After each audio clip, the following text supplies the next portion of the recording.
It was one of those Friday nights that started with laughter and ended in chaos. The office dinner had gone on for hours.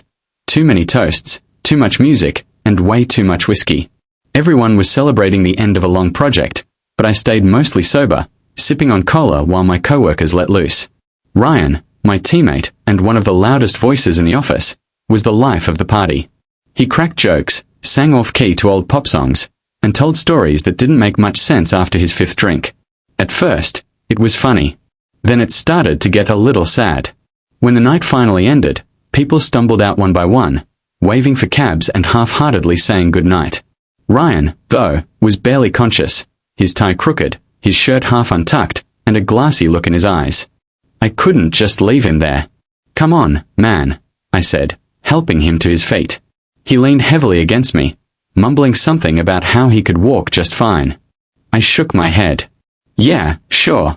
Let's get you home before your wife starts calling HR." He laughed weakly. "You're a good friend.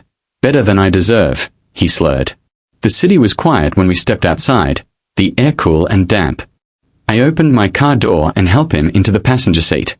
As I started driving, he stared out the window, eyes unfocused, voice low.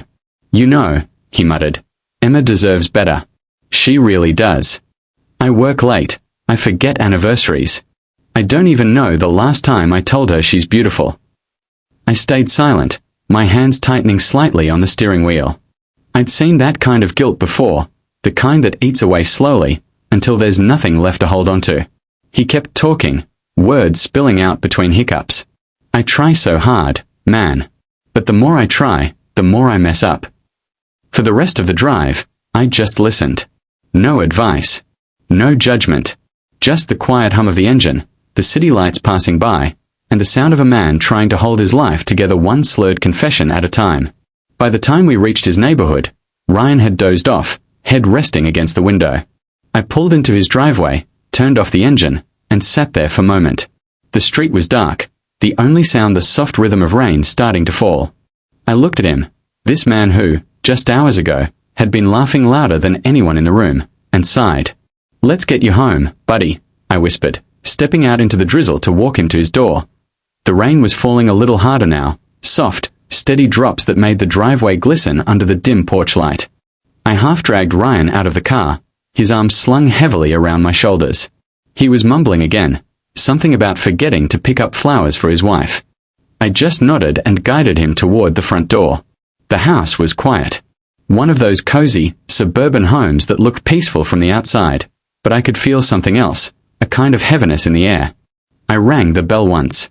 No answer. I tried again. After a few seconds, the door opened with a faint creak, and she appeared. Emma. Her hair was pulled into a loose bun, her eyes tired but alert, like someone who hadn't slept properly in weeks. She was wearing a simple sweater and sweatpants, holding a mug that probably used to be filled with tea before the night got too long. For a second, she just stood there, taking in the sight, her husband slumped against me, barely able to keep his eyes open. I braced myself for anger. For the scolding, the shouting, the frustration I'd seen in other couples. But it didn't come. She just sighed. A quiet, almost resigned sound. "Thank you," she said softly, stepping aside. "Bring him in." We led him to the couch.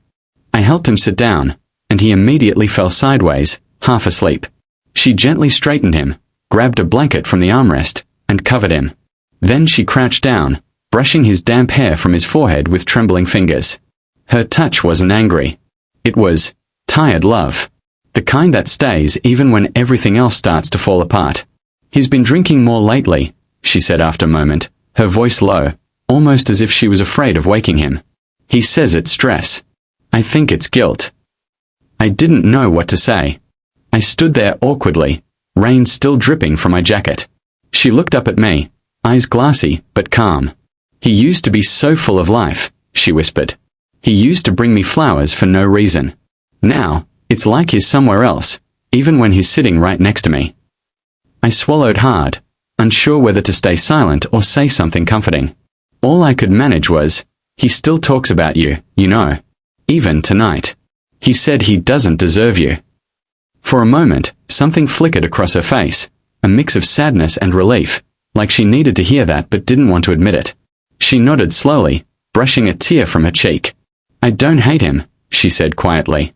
"I just miss the man he used to be." The rain picked up outside, tapping gently against the windows.